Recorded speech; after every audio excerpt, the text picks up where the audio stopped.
Well, hey there. This is Kim Constable. It has been so long. In fact, it has been far too long. And I really do apologize that I have not recorded a podcast episode in, I want to say, over 18 months now. I really don't have any excuse. We all use the excuse that we have been busy. I have been extraordinarily busy, but that really does not excuse why I left you guys hanging. And I know that you have been asking constantly for more podcast episodes. And you know what?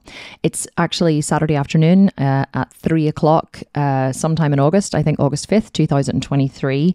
I was actually just sitting in the house and I've been working all morning on different programs that we're launching and ideas we come up with. And I said to my husband, I'm going to go to the office and record a podcast. And he looked at me in surprise. He was like, really? I was like, yeah, I've really felt inspired recently, like so many times, to come to the office or just to record a podcast. But I just never really seem to be able to make the time because my life is just extraordinarily busy. But recently just the business is going through so many changes and I've been going through so many changes, and we have so many people have come into the Sculpted Vegan Network who really actually have no clue who I am, believe it or not, which is kind of something that I did want to happen and something that I planned to happen. I had really planned that I was going to take a step back from the Sculpted Vegan and I was going to let Laura take over as the figurehead. And I was going to concentrate on building the new app that we've been building, which is called Only Fitness, which is launching later this year, which is what I've been doing. But it really feels like I have lost touch with the community. And I've just been seeing it more and more recently where I just feel like I've lost touch with you guys and I haven't been in the thick of it. And I just thought, you know what? I am going to get back to recording the podcast because I think it is super important that we continue to have a relationship, that I continue to teach and educate, which I know is what you guys want from me the most. And so that is what we're going to do. So welcome back to this first episode of the podcast in a long time. Now, a couple of things have happened since I last recorded the podcast. Not that they really affect you, but I now have a new microphone. So hopefully the sound is just as good as the old microphone. I now have a brand new office, which actually is brilliant because it's much quieter and I don't have a lot of echo and stuff, which I had in the other office. And what else has happened? I now have gotten back into horse riding. I wasn't horse riding whenever I was recording the podcast before, or maybe I had just gotten back into it. I'm not sure, but we now have 5 horses that we are competing professionally, my daughter and I. And so it's just been absolutely and utterly manic in my life. But one thing I do want to tell you just before we get into the content today is that I have always been keeping an eye on the groups. I'm always very present. I'm always very visible in the groups. So I say visible, I'm always watching. I'm always there every single day inside the Facebook groups, seeing what's going on, noting what you guys are up to, and watching all the questions and comments. So I don't want you to ever think that I wasn't there, watching. I wasn't there, behind you all the way. I always have been. I just haven't been quite as visible as I had been in recent years. But sure, you're absolutely not here to listen to me rambling on about what's been happening or not happening in my life. So what are we going to talk about today? Well, I was sitting down thinking, right, what am I going to talk about? I could do all things bodybuilding. I could do all things business. Oh, that was the other thing I was going to tell you guys. So this podcast, it started out as the Strong and Sculpted podcast because it was going to be all about bodybuilding. And then I kind of digressed into lots of different teaching. I always say that I just used bodybuilding as a platform for learning, as a springboard to talk about the more important lessons of life. And it's always my goal in these podcasts to create a perceptual shift for you guys. And by perceptual shift, I mean I tell a lot of stories and then I bring in different points so that you can go through a journey of exploration of your own while you're listening to the podcasts, and then have like an aha moment at the end of the podcast and be like, oh my God. So, once you see the topic that I'm talking about, once you see it differently, you can never look at it in the same way again. And I think that's why, so many of you tell me that you love the podcast. I mean, we were up to like over 250,000 downloads a month whenever I had finished up recording. So it really was absolutely crazy for me to leave that amount of listener or that amount of attention on the table.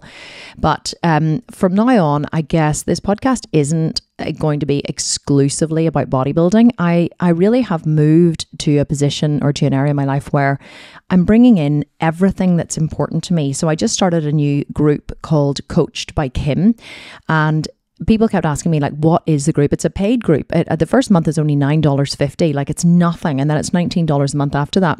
And what I'm doing in Coached by Kim is I'm going live once a week, and it's inside a private Facebook group, and I'm literally just answering questions that have been asked from the week before. So we put up a graphic after the recording, and then we people ask questions, and then I go through the graphic and I answer questions.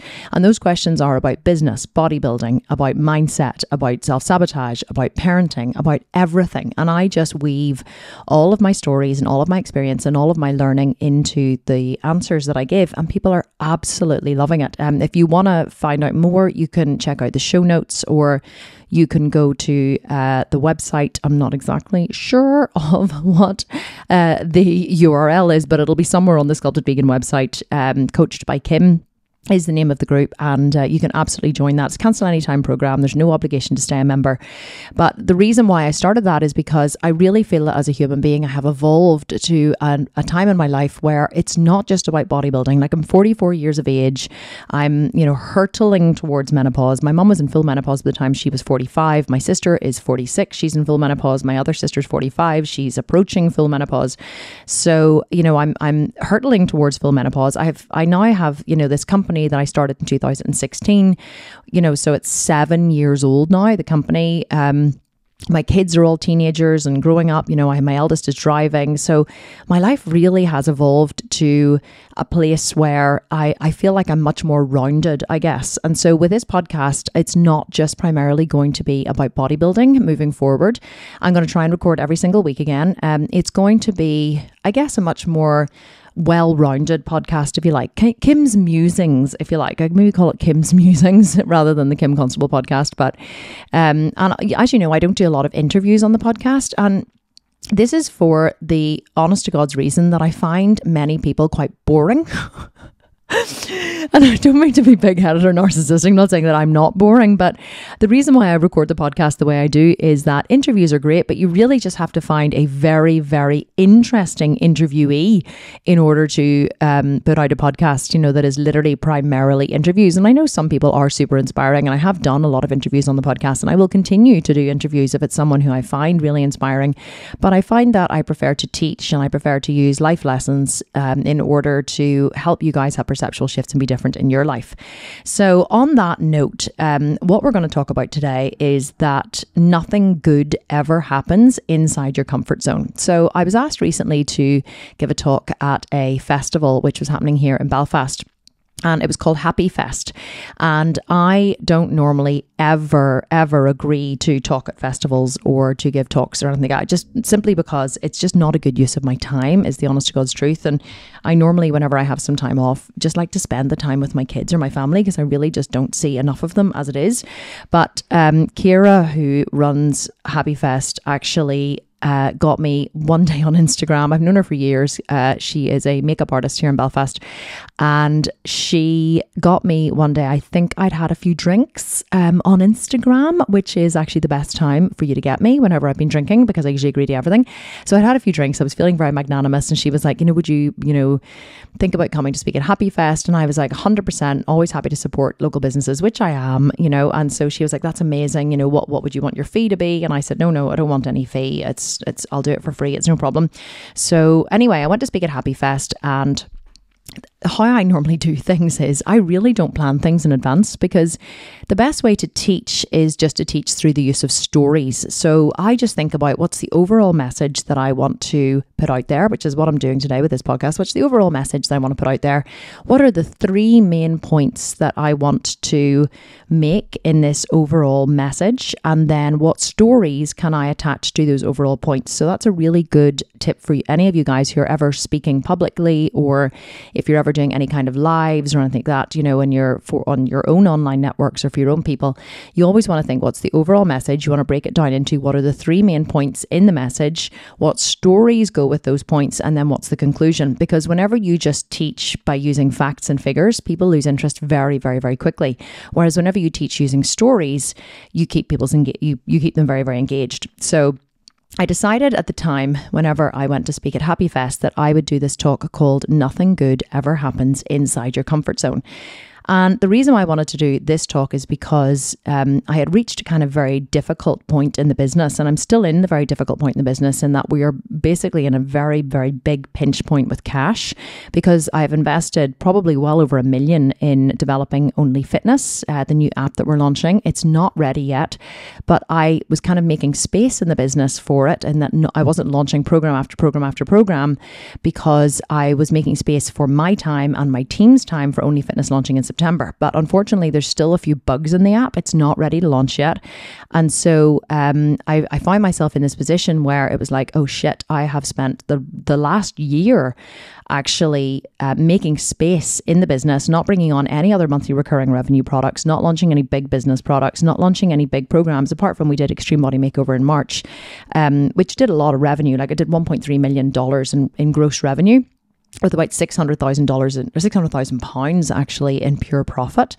But we didn't launch anything in between those times apart from the mindset program, because I thought that Only Fitness was launching in September, and so I was creating space for that.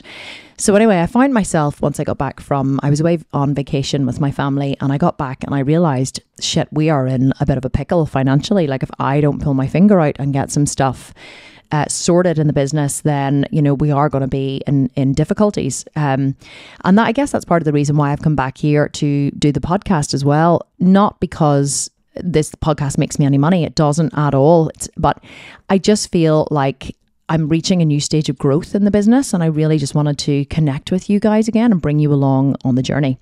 So anyway, I came back from vacation, and I had to do this talk the day after I got back from vacation. So I sat down at the kitchen table and I thought, what am I going to talk about? I thought, well, nothing good ever happens in your comfort zone, because that is something I always remind myself whenever I am in going through a difficult period. I just literally remind myself, nothing good ever happened inside my comfort zone. So it's time to get uncomfortable and embrace the discomfort and lean into the discomfort, because when you're in hell, the only way to get through it is just to keep on going.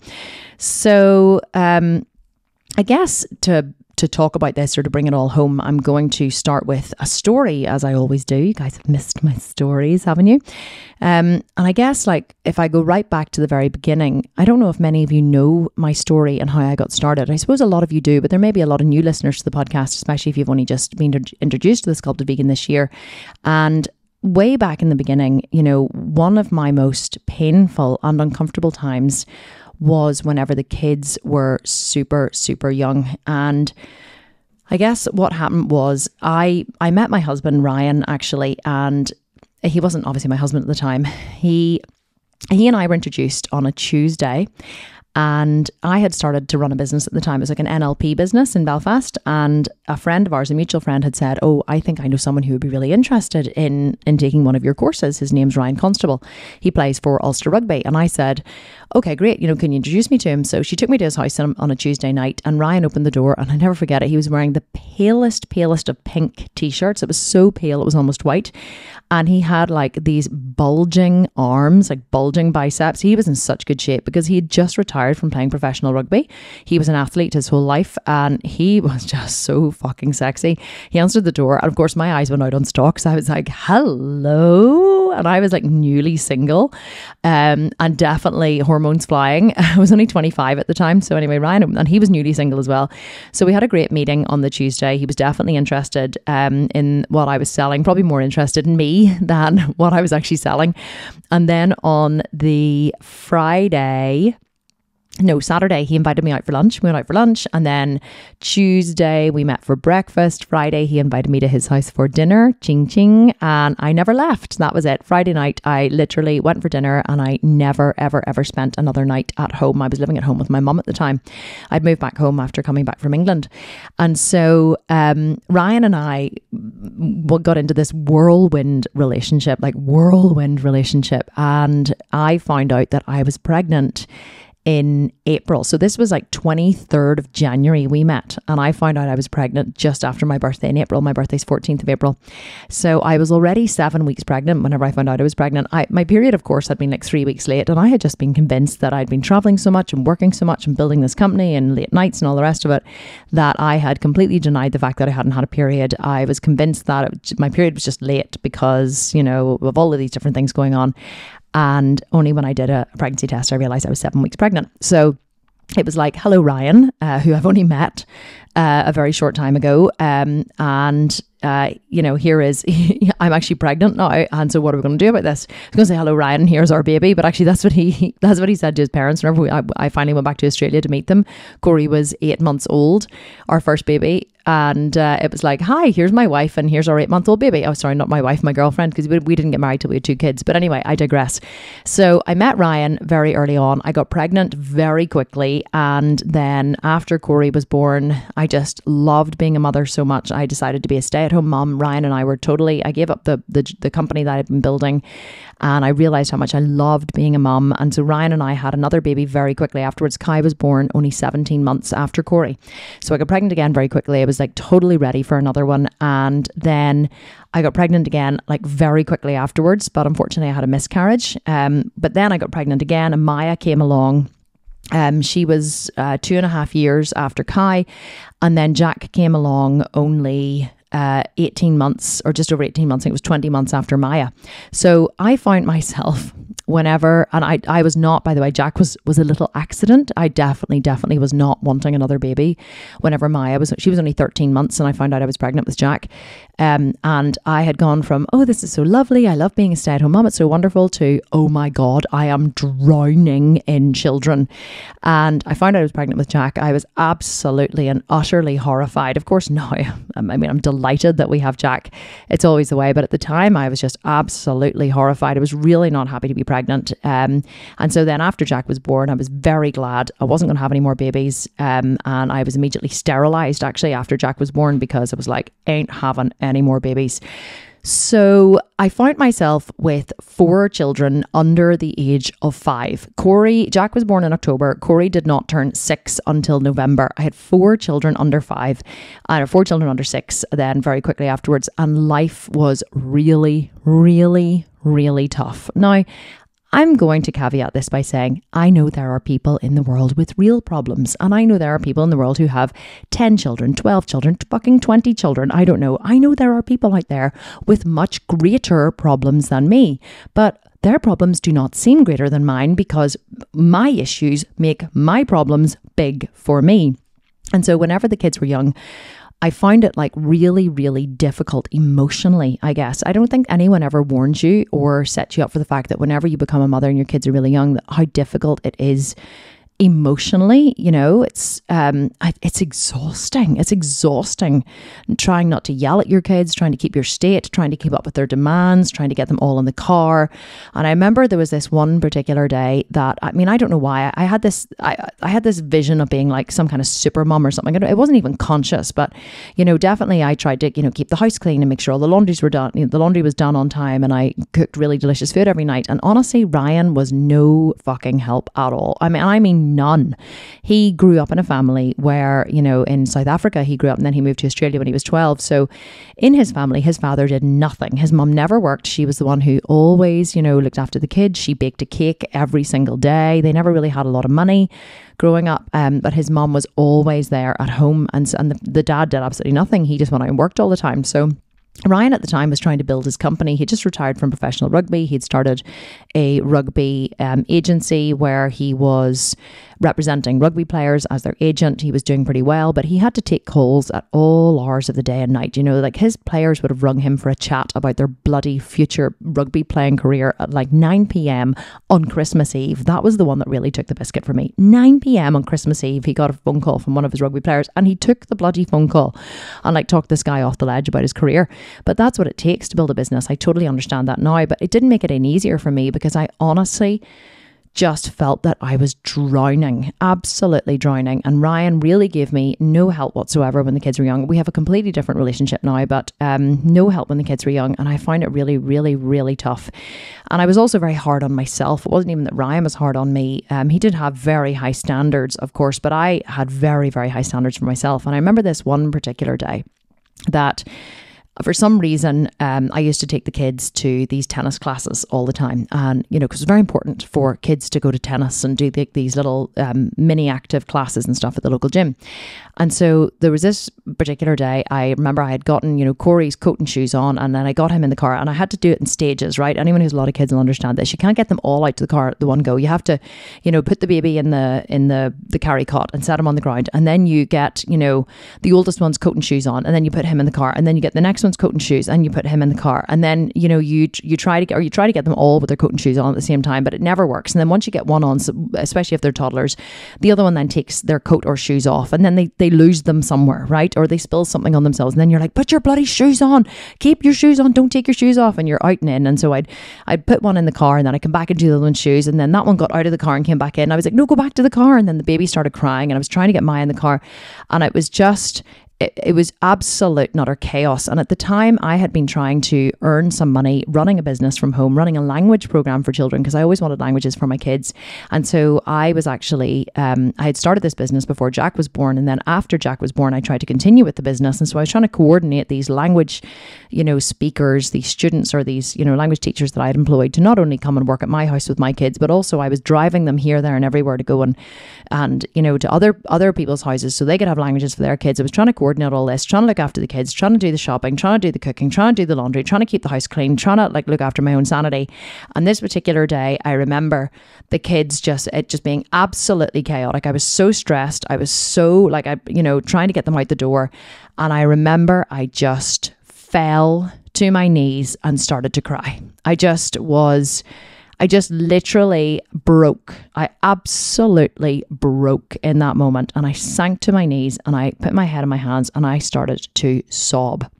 And I remember the kids coming over and being like, Mommy, are you okay? Are you okay? And they're like patting me on the back. And I was just crying and crying and crying and crying.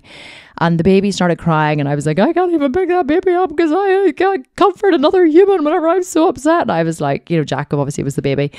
And I just remember crying and crying and crying. And I remember thinking something has to give. Something has to give here because I can't continue like this. I cannot go on like this.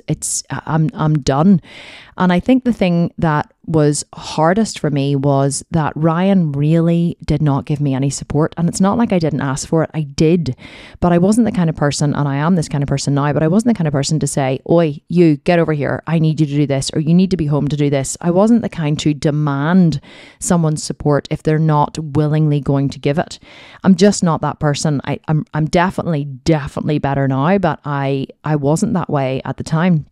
And so I just felt like I was exhausted. I was breastfeeding. I was, wasn't getting very much sleep at the time. I was overworked. It was just horrendous. And I just broke that particular day. But the great thing about it was I had a realization in that moment.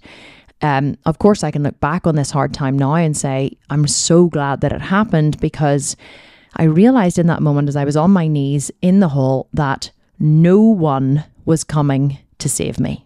And I mean, no one was coming to save me. I think up until that moment, I had always hoped or thought that at some point Ryan would have like a realization, or his company would, make loads of money, and I could afford a nanny and a housekeeper and, really nice vacations. And really all I wanted as a young mother was a break. In fact, I didn't even want a break. I just wanted freedom.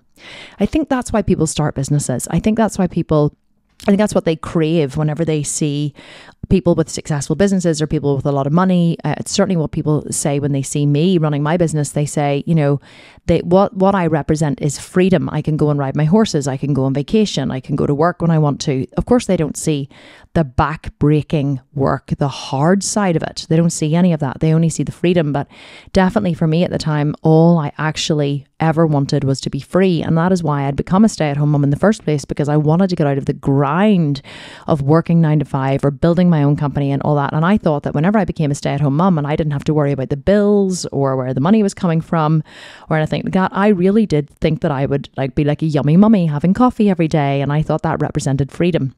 And then once I had it, I realized it did not represent freedom at all. It was like I was trapped in a prison. Now, I'm making this sound horrendous. I was a stay-at-home mum to my 4 beautiful children, but it was really, really, really difficult. But the biggest thing, like I said, I realized at that moment was no one was coming to save me. The only way that I was going to have everything I wanted was if I worked for it myself. I just was like, I can't do this anymore. And so what I did was I gave up my language business. I was like, this is not sustainable. Absolutely not sustainable with my lifestyle, you know, with the kids or whatever. I gave up the language business and I decided to write an ebook. That's what I decided I was going to do. The internet wasn't new then. It had been out since I was in school, but the world of online businesses was pretty new. And I remember hearing about ebooks and different things. And I remember thinking, right, okay, if I write an ebook, I've heard that if you write ebooks, you can sell the ebooks online and then you can make money from them. So if I just write an ebook, I can make some money online and then I can start, you know, my being financially free. And then when I'm financially free, I can make whatever decisions I want. And so I started researching online businesses. I started researching ebooks and writing ebooks. And as I started to dive into the world of online marketing, I realized that there was so much more to it. There wasn't just ebooks. There was ebooks and upselling and websites and blogs. And there were people who were really crushing it online and making money selling digital courses and online memberships. And I just went down an absolute rabbit hole. I went down a rabbit hole of researching online businesses, and I decided that this was what I was going to do.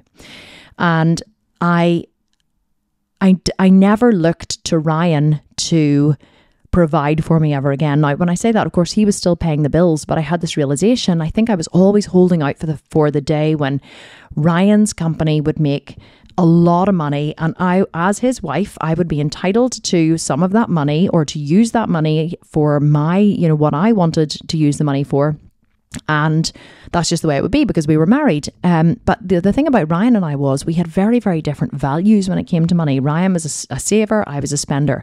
I liked traveling first class and the luxuries in life, whereas Ryan will stay in a second-rate hotel and travel economy class because he doesn't believe that business class is worth it. You know, he values saving money so much more than he values comfort. Whereas at the time, I valued comfort much more than I valued saving money. Now I think I have a good balance of both. And so I decided that I was going to make it on my own, and I started to work. I looked at my day and I completely restructured it. I bought a book called Time Management for Manic Mums by a girl called Alison someone. Can't remember what it is, but if you look it up on Amazon, you should read it. It will change your life. Thank you, Alison, for writing the book. Time Management for Manic Mums. I read the book and I implemented all of the time management strategies into my life, and it completely transformed my life. And I realized that if I was going to start working on my online business and I was going to start growing this online business, I was going to have to carve out some time for it. But I had no nannies, I had no childcare, I had no help at all. And so the only time that I had to work child-free was before they woke up in the morning or after they went to bed at night. But Jack was super young and he was still breastfeeding during the night and as his last feed of the night. And so I started getting up between 4 and 5 a.m. Eventually it became 4 a.m. But in the beginning I was so knackered from having been up most of the night that I probably didn't get up till about 5. And I carved myself 2 hours between 5 a.m. and 7 a.m. Then it eventually became 3 hours between 3 a.m. and 7 a.m. And I did this Monday to Friday. And I got up and I worked those times. And sometimes it was just researching the web. Sometimes it was just going down a rabbit hole of learning. Sometimes it was watching masterclasses or webinars, and I learned about Pinterest. I learned about Facebook. I learned about Facebook marketing. I learned about email marketing, building websites. I mean, I learned every single possible thing that I could about online marketing. And this is the thing about me. People think that like I was very successful very quickly, but what they don't realize is I actually started in 2011, and that was 12 years ago. So I started in the online world. I wasn't successful until 2017, but I started in the online world in 2011. And I listened to podcasts while I ironed, and I hung up laundry at 11 p.m. and I listened to online, webinars and seminars when I was hanging up laundry. Like any time when I was doing something idle, like ironing or laundry or walking, with the baby or walking the dog or whatever, as much as I could, I absorbed and listened as much as I could. And so, and what happened was, eventually, whenever I found the idea for the Sculpted Vegan in 2016, that's when it all kind of changed for me. And I won't even go into the story of that because it's not relevant, but I made $1 million in the first year, 1.2 million in the first year. I did 2.4 million in the second year. I did over 4 million in the third year, and we've done over 25 million in online sales since then. But what happened was my first point before I move on is that if I hadn't have been as uncomfortable as I was when the kids were really, really young, I would never, ever have decided to start my own business. Had Ryan, given me everything that I wanted, had he, said, oh, you can use as much money as you want. Oh, yes, we can fly first class, or, oh, that's totally fine, darling. Like if he had been the kind of person to like not look at the bills, or say he was a multi-millionaire, right, at the time, and money was no object, I would have been too comfortable to actually get out there and start a business on my own. It was the discomfort of my situation which caused me to change. And one of the things I always preach is that comfort is the enemy of all progress, and comfort is the enemy of change. Whenever we are comfortable, then we don't change. It's whenever we get uncomfortable that we change. And again, if you've heard me teach, you will hear me say a lot that the only time that human beings change is when change becomes easier than staying the same, which basically means you have to be super uncomfortable where you are now to motivate yourself to change. And only when you're more uncomfortable than you are comfortable will you change. So it's very important to never fear being uncomfortable, because when you're uncomfortable, it forces you into looking at different options. There's a great quote by Winston Churchill, and I think he says, never waste a good crisis, or something like that. And I really love that quote, because anytime I'm in crisis now, or anytime the business is in crisis, or I'm in crisis personally, I always think, oh, well, isn't this going to be just an absolutely fantastic opportunity for growth and for learning? And it always, always, always is. So I've completely learned to reframe uncomfortable times in my life. But of course, what happened was, after the first year and after the second year, the business was doing really well and it was trundling along, and I was replicating the things that worked. We were doing launches and we were doing webinars and we were doing all of these different things in the business, and the business was turning over money and it was growing, and I was bringing on more staff, and like I said, we did 2.4 million in our second year. And I started to get a little bit complacent. And I remember in 2018, we went to Australia for Christmas, and we had planned to launch a 4-week shred in January. And so we went to Australia for Christmas. It was a wildly expensive trip. We flew the whole family first class. We stayed in a beautiful big beach house. I think the trip cost us £75,000, cost us just shy of $100,000. That was the level of expense that I was spending at the time. But the company could afford, I could afford it. I had made the money to spend, so it wasn't an issue. But I'd always reinvested a lot of money that I'd made back into the company, certainly into staff. And then in Christmas 2019, we went to Australia. And then, of course, in January 2020, we were still in Australia, but we were coming home, and we started to hear, reports of, what was happening in China. And of course, then it turned out to be COVID, but, nobody really thought that it was actually going to come to Europe. We were like, oh, it's terrible what's happening in China, but, it won't really hit us. And then we started to hear about it happening, the lockdowns in Spain and Italy and whatever. And we were like, oh yeah, but the UK is never going to lock anyone down, UK and Ireland. It's absolutely not going to happen. Not over here. We're a democracy, for God's sake. They're not going to lock us down. That's completely ridiculous. And so I just continued on and ignored the data as if, life was grand. And we had this, amazing big launch planned of the Sculpt and Shred program, a reopening of the Sculpt and Shred program in March. And I invested £100,000 on Facebook ads. £100,000 on Facebook ads. And here's how it works whenever you run do this kind of sales strategy, which is a webinar and then you sell something at the end. So what you do is you advertise your free masterclass or your free webinar, and people sign up for that. So that's your upfront cost in ads. People sign up for the free masterclass, then they watch the masterclass or watch the recording, and then you sell them something at the end. And what I was selling at the end was my Sculpt and Shred program, which was $1,500 at the time. And so this is what I had planned for March. I had invested 100 grand in ads. We had signed up a massive amount of people for the masterclasses. I want to say like 20,000 people for the masterclasses. We should have sold, you usually sell 2% of registrations.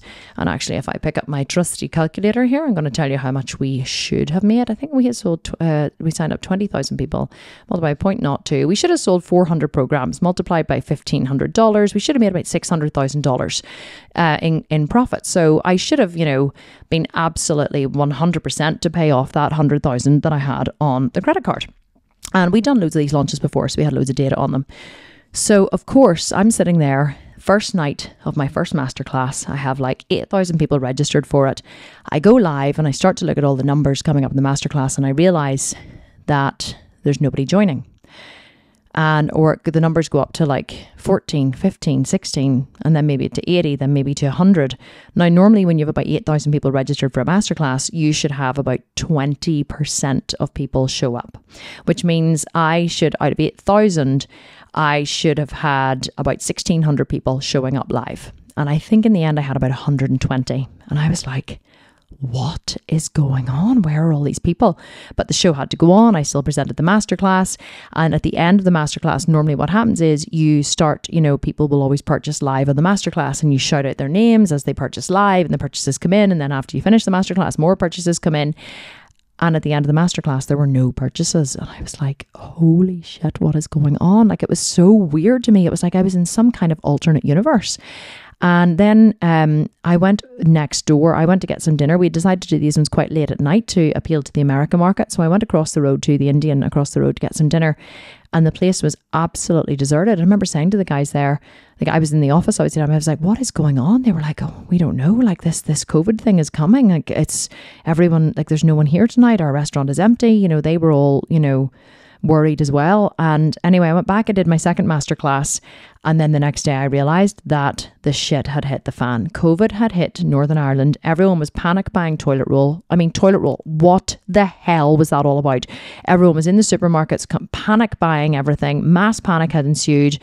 And it was like, what did they think was going to happen? Did they think we're going to close the bloody supermarkets? Like, the whole thing is so ridiculous whenever you look back on it. I never bought into the panic of COVID ever, because I'm just not that kind of person.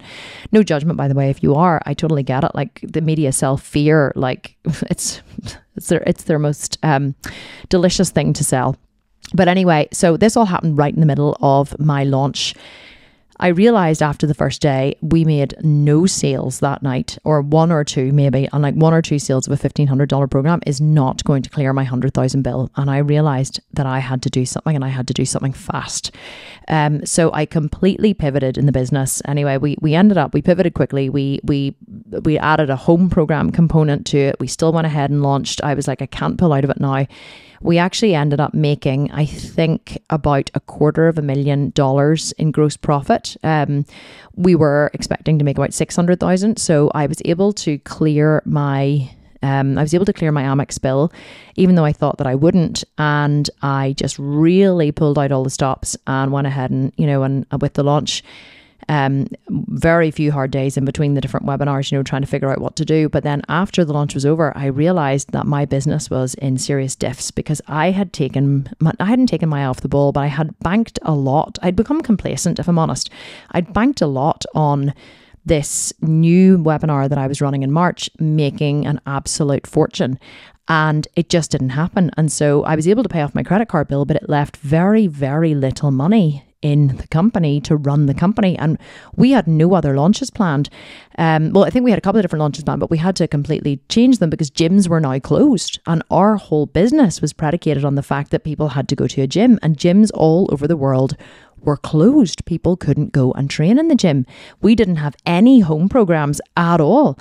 And so I was like, and of course everyone was in this state of fear. No one knew what was going to happen. People were being sent home from work. People were wondering, are we still going to get paid? How are the businesses going to survive? Like, what's going to happen? We were all in this absolute state of not knowing what was going to happen. I was like, who the hell is going to purchase like a fucking gym program at this time when we're in this stage of really not knowing what's happening? So what then happened was, I went home after my launch. I I just didn't know what to do. I had these staff that I had to pay. I didn't have the size of the staff that I have now. At the minute, my wage bill is about £90,000 a month. It's like it's about $110,000, $120,000 a month. $120,000 a month. My wage bill is $120,000 a month. Like, it's insane. It wasn't as big then, but it was getting to the stage where it was pretty big. And I was thinking, how am I going to pay these people? How am I going to pay these people who work for me? But who am I going to let go? Because I need everybody. Like, I need Jamie, and I need Vanessa, and I need Mark, and I need Alan, and I can't, I can't decide between them. It's insane. And so every night I would go home and I would drink. I would go home from work. I would stay late in the office. And every time I walked down my office stairs, I'm not in that office anymore. I've moved to a much bigger building now. But every time I went down the office stairs in years afterwards and it was late at night, it always reminded me of leaving during COVID, when it was one of the most desperate and despairing and dark times of my life, because I had people dependent on me for their livelihoods. And there's a massive responsibility that comes with people working for you and being dependent on you for their livelihoods. And because you're not just affecting yourself anymore in your own family, you're affecting other people's lives. And I remember leaving every night, and I would go home at about 8 o'clock, and Ryan would pour me a drink, and I would just get drunk. I would get drunk to numb the pain. No, not completely, I'm already smashed, but I would drink like half a bottle of champagne, or I would drink, sink 3 or 4 beers, or drink enough that I could just numb the pain. I could just numb myself from what I was going to do, because I really had no answers. Like, I was grappling around, and I was doing different podcasts and releasing different, and asking the communities and trying to dig into what it was people wanted and how were they feeling, and, how fearful were they and how could I help? But I was also trying to figure out how is my business going to survive? And so I remember this particular night I went home, and that day had been Ryan had come to the office that day to help me, because I was looking at all the staff costs. I was trying to figure out who I was going to let go. I looked at my list of staff, and I was like, okay, I can maybe do without that person, but I can't do without that person, but I really can't do without that person. And I was like, how can I call this person and say to them, I'm sorry, you no longer have a job? Because it's not like they can go and get another job somewhere else, because there are no jobs, because everyone's been sent home from COVID. So it was one of the most painful times of my life. And this particular night I went home and I got drunk, and I went upstairs to bed, and I got into bed and I passed out. Of course, as you do. But then, of course, what happens whenever the alcohol leaves your system at about 2 o'clock in the morning is you wake up. And so I went home, or I woke up at 2 o'clock, and of course I was like, shit, I'm awake. And I tried to go back to sleep, but of course, as soon as I was awake, bing, my brain started going crazy, and I just decided to get up. I was like, I'll just get up and I'll go downstairs for a while. And so I lifted my computer and I snuck out of the room, and I went down to the living room, and the fire was still lit. So I threw some logs on it to, G it up again. And I sat on the sofa with my computer, and I went through every single expense in the business, every single outgoing that I had. I looked at all of the salaries. I looked at all of the incomings. I looked at the money we had in the bank. I just looked at everything. I got the data, because whenever you get the data, fear is just a lack of data. And so whenever you get data, it always makes you feel better. So I looked at all of the numbers. It wasn't pretty. I looked at, how long we could survive with the money we had coming in. And I looked at all of that. And then once I had that sorted, I thought, okay, well, I feel better for knowing now. And then I decided, I was sitting there and a weird thing happened. And I thought to myself, what am I going to do? What am I going to do? What am I going to do? And then I thought, you know what? There's always opportunity in a crisis. There's always opportunity in a crisis. In every single crisis across the world, there are people who thrive. Like, whenever we go to war, there are people who make a lot of money because they maybe make the things that we need to go to war, or the things that the army needs, or that the relief people need, or whatever. So even though war is a decimating time for many people, it's actually a time when other people will thrive. And of course, during COVID, people were starting to thrive. Masks and stuff hadn't come in at that point, but, people were starting to bring in all the PPE equipment and all of the, the Perspex screens, all that kind of stuff. So these people were thriving. And I remember just sitting there thinking, there's always opportunity in a crisis. Where is the opportunity? And I thought, I'm not going to focus on the negative. I'm going to focus on the positive. And so I started Googling good things that have come out of COVID. What good things have come as a result of COVID. And so it started showing me that, the smog had lifted over China for the first time in hundreds of years, and dolphins were starting to, swim through the rivers in Venice. And, all of these, and how the earth had cleared and whatever. And there was a lot of people who had these hypotheses that COVID came in order to give the earth a chance to heal, because human beings stopped decimating it. And they all, retreated inside. And so there were loads of different, I just started looking at all of these different things that were positive from COVID. Rather than dwelling on the negative, I started to really, really focus on the positive. And I had this like full body shift, I guess, is the only way you can describe it. I remember sitting on the couch, the fire was lit. It was about 3:00 in the morning at this point. And after focusing on all these positive things and realizing there was opportunity in a crisis, I suddenly had this feeling that everything was going to be okay. And it was going to be okay because I was going to make it okay. And I said to myself, in that moment, I am not letting anyone go. I'm not letting anyone go. No one in my company is losing their job. And not only are they not going to lose their job, but I am going to be one of the people that during this worldwide pandemic that thrives. I'm going to be one of the survivors during this pandemic. And I'm going to be one of the beacons of light in amongst all the despair. And I had like this feeling that came over me, this feeling of relief. I don't know what you would call it. And once I'd made that resolution, I closed the computer and I went upstairs. I got into bed. I fell into a deep sleep and I slept until the morning. And I woke up in the morning and I told Ryan what had happened last night. And I said, I'm not letting anyone go. And he said, well, good for you. I said, we are going to make this happen. And so what happened then was I started focusing on how are people feeling? What is it that they want right now? I was like, well, they're scared. They don't know where, their income's coming from. They don't have a lot of money to spend on food. They can't get a lot of the ingredients, real complicated ingredients, whatever that, they would need for our meal plans. And I was like, well, they can't go to gyms. They can only train from home. But most people don't have gyms at home or don't have equipment at home. So they're struggling to know what to do.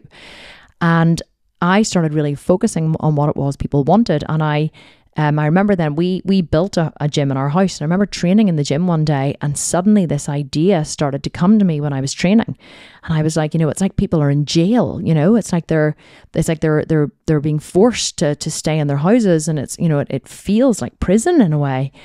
And then I started to think, well, what if I created a workout? What if I created a home program, which gives people what they want? It gives them a workout that can be done at home with zero equipment.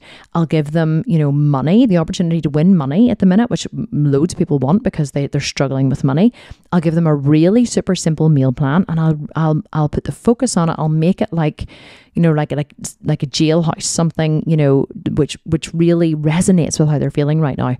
And so the idea for the jailhouse shred was born. And the jailhouse shred, we launched it in April 2020. We went from idea to launch in 2 weeks, and you've no idea how difficult that is. That means the PDF was written, the Facebook ads were recorded, the trainings were recorded for, the home program.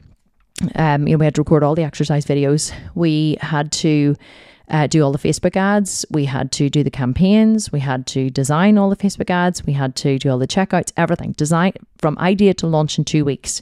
And that is a phenomenal amount of work in a really short space of time. We launched the Jailhouse Shred, and the Jailhouse Shred made $230,000 in 2 weeks. And I couldn't believe it. I was absolutely and utterly stunned. But I mean, literally, the Jailhouse Shred had only launched, and I was already thinking of the next program that I was going to launch. And in 2020, we ended up launching 11 programs in 12 months.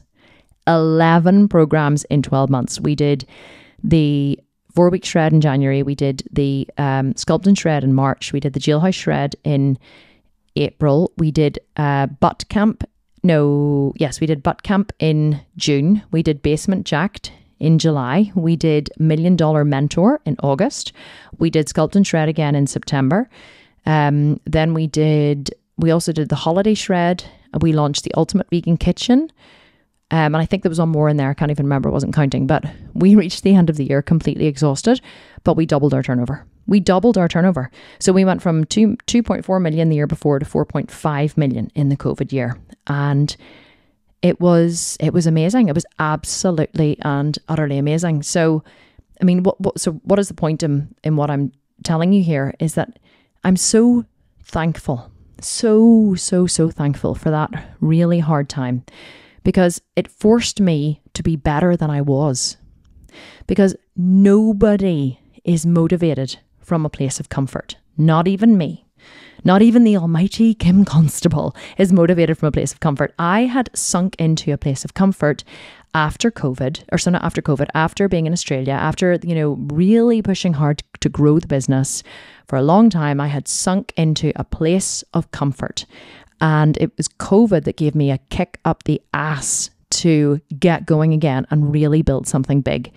And now every time I hit a hard time in the business, I lean into the discomfort. In fact, anytime I had a hard time anywhere in my relationships, in my family, in the business, I lean into the discomfort. In fact, I actually embrace it because I know it's going to force me to grow and be better. In fact, I would even go so far as to say that I actually seek discomfort now because I know that the growth that happens from it is absolutely and utterly magical. And it's just like, you just have to be willing to do whatever it takes. But you also have to not panic whenever you hit a hard time. And even if it's a self-imposed hard time, like you might be doing the Extreme Body Makeover program at the minute and you're right in the middle of the 12-week shred and you're exhausted and you're hungry and it's hard. But you know what? You could stop. You could stop tomorrow. Like my husband used to say that to me when I used to complain when I was prepping for the shows. He used to go, well, just don't do it. And I used to be like, oh yeah, thanks Ryan, fuck you. And he'd be like, no, seriously, Kim, just stop. If it's that hard, don't do it. And that really, even though I hated him for saying it, it really gave me a perspective. I was like, well, yeah, I'm choosing this. I could just stop. So what am I complaining about? Like, really, what am I complaining about? And so you have to, but that isn't really the point that I'm making, because those are hard times that you've chosen for yourself. And yes, we do need to choose things that are hard for ourselves. We need to place ourselves in positions of adversity, because adversity is how we grow as human beings. But the lesson that I really want you to learn today is that whenever you find yourself in crisis, the next time you find yourself in crisis, you have to remind yourself of what I'm telling you here. Never waste a good crisis. There's always opportunity in a crisis if you're just willing to look for it. And there's two types of people in this world. There's people who collapse in a crisis, and there's people who grab a crisis by the horns and tackle the motherfucking shit out of it. And that's the kind of person that I am. I will literally lean into a crisis and I will do everything within my power to get myself out of it. And if you know you're that kind of person, then you really don't need to panic. And I know that's easy enough for me to say. And whenever I'm going through a really hard time, and I am going through a really hard time at the minute with growing Only Fitness and pushing hard in the business and trying to keep all the balls in the air. And I do have some sleepless nights, and I have times when I doubt myself, and I have times when I feel sad and I feel upset, and I wonder, am I going to be able to do it? And then there's times when I'm sitting here recording this podcast and talking to you guys, and I go, this is what I do. This is who I am. It's totally fine. It's going to be fine. Even if the business went under, even if it went bankrupt, we'd be fine, because human beings survive. Not that it's going to go bankrupt, but, I always just remind myself that, my track record for getting through hard days right up until now has been 100%. 100% of times I've gotten through hard days, and 100% of the time I have gotten through a crisis. But more than anything, it's not just about surviving a crisis. It's about really pushing yourself to understand that there's opportunity in a crisis if you're just willing to look for it, and that nothing good ever happened in your comfort zone, and that anytime you hit something that is uncomfortable, you genuinely should just lean into it and allow yourself to learn the lessons that you need to learn, because I do believe that everything in this life works out exactly as it should be. And now what I've realized is that every time I'm in this position, it's exactly where I need to be. And it's not that I'm not really big into, the universe, and your path and your angels and all that at all. But if I do look back on all the times when I thought I couldn't get through it, or it was hard, or it shouldn't have, happened that way, I realize that yes, it was hard at the time, but it was actually the best thing that ever happened to me. So now every time I go through something really, really hard, I just tell myself, well, this is going to be one of my stories. I'm going to go on the podcast, or I'm going to stand on stage, or I'm going to tell this at a dinner party. And this is going to be one of my success stories, which is going to inspire other people. And so just to finish, I guess, there was something that happened recently, which was quite lovely. I took my staff out for the Belfast staff anyway. Unfortunately, we have a worldwide staff, so the worldwide ones can't always come out on these team building lunches that we do. But we went out on a team building lunch, which turned into an all-day drinking session. And so the last women standing were me and Laura, head trainer Laura, and also my beautiful PA, Natalie, who's going to head up Only Fitness whenever it launches. And we were having dinner in the Merchant Hotel. And I remember Laura, and I was talking about, the business, going through hard times and stuff. And I remember Laura said something to me, which I'll never forget. She said, do you know what, Kim? She said, I never, ever worry about, my jobs. I said, I don't want you guys to worry about your jobs or anything. It's just, we're having a cash flow issue, but it'll all be fine. She said, Kim, I never worry about my job. And I said, really? Why? And she said, because I know that you will do whatever it takes. And I was like, you know what, Laura, you're right. I will do whatever it takes. And she said, you will do whatever it takes. And so I never worry about that. She said, all I want to do is support you in any way I can while you do whatever it takes. So whenever you need me, I'm there. And she really is like my right-hand woman. She is absolutely phenomenal. We all love Laura, but Laura has grown more in the last year, I would say, than anyone I've ever known in my entire life. She is absolutely an amazing woman, and I'm so proud of her. But she just said to me, you will do whatever it takes. And I am willing to lose it all, but I know that I won't lose it all because I am willing to do whatever it takes, because I lean into pain and discomfort, and pain is one of the best motivators you can ever have. So you should not spend your life avoiding pain. You should spend your life seeking pain and taking risks, because when you take risks and those risks don't pay off, which sometimes they don't, you are forced to look for other options which are outside of your comfort zone. And that is where the magic lies. So the question I leave you to ask yourself is, how uncomfortable are you willing to be? Because your success in life is determined by the amount of difficult conversations and difficult situations you are willing to have and you're willing to put yourself in. I always say that to my kids. I always say your success in life is determined by the amount of difficult conversations you're willing to have, but it also goes further into the amount of difficult situations you're willing to put yourself in.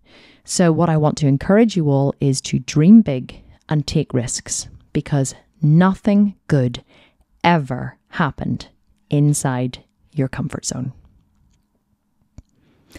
So I hope you enjoyed this first episode back to the podcast, but here is what I want from you now. I want you to write into support at The Sculpted Vegan. We're going to send out an email with the podcast.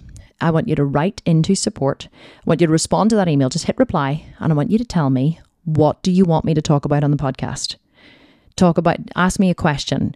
Give me a general situation that you're in. Just tell me what you want, because I want to record the stuff that you guys want to hear, and I want to help you to solve your problems, because ultimately that is what I am. I am a problem solver. It is my greatest pleasure in life to help people solve their problems. So whatever problems I can help you solve, I want you to hit reply to the podcast email, write back to customer support. I want you to tell them, they're going to tell me, or I want you to write to me on Instagram, and I want you to tell me on Instagram. And I think we'll probably bring back the podcast giveaway as well. So what we used to do was every single month, we used to choose someone who left a review on the podcast, on iTunes, mostly it was, or on Spotify.